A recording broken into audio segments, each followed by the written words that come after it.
कदाम्बवनचारिणीं मुनिकदाम्बकदाम्बिनीं नितम्बजितभूधरां सुरिणतम्बिनीसेवितां नवम्बुरलोचनाम् अभिनवाम्बुदश्यामलां त्रिलोचनकुटुम्बिनीं त्रिपुरसुन्दरीमाश्रये कदाम्बवनवासिनीं कनकवल्लकेदारिणीं महर्षमणिमारिणीं मुखसमुल्लसद्वारिणीं दयविभवकरिणीं विशदरोचनचारिणीं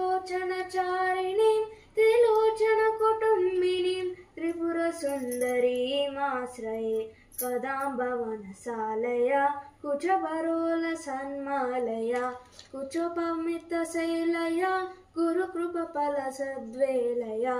मदारुणकपोलया मधुरगीतवचालया कयापि गणलालिला कविचत्व्यां लीलया कदाम्बवनमध्यगां कनकमण्डलोपस्थितां शदाम्बुरुहवासिनीं सततसिद्धसौदामिनीं विदाम्बितजपरुचिनीं विकचचन्द्रचूदमानीं त्रिलोचनकुटुम्बिनीं त्रिपुरसुन्दरीमाश्रये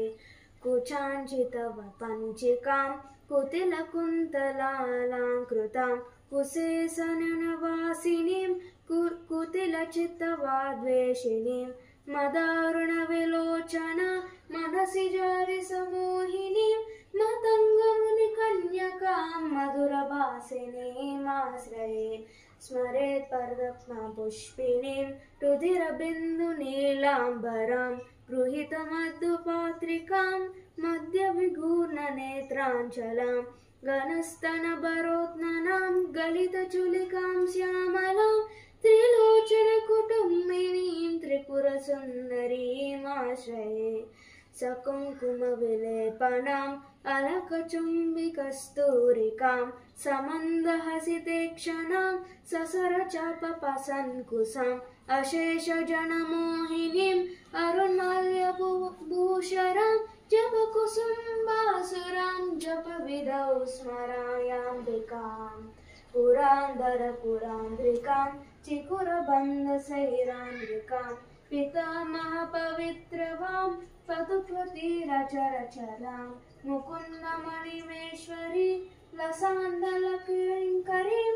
भजमभुवनाम्बिकां सुरवधूतिका चेतिकां त्रिलोचनकुटुम्बिनीं त्रिपुरसुन्दरीमाश्रये।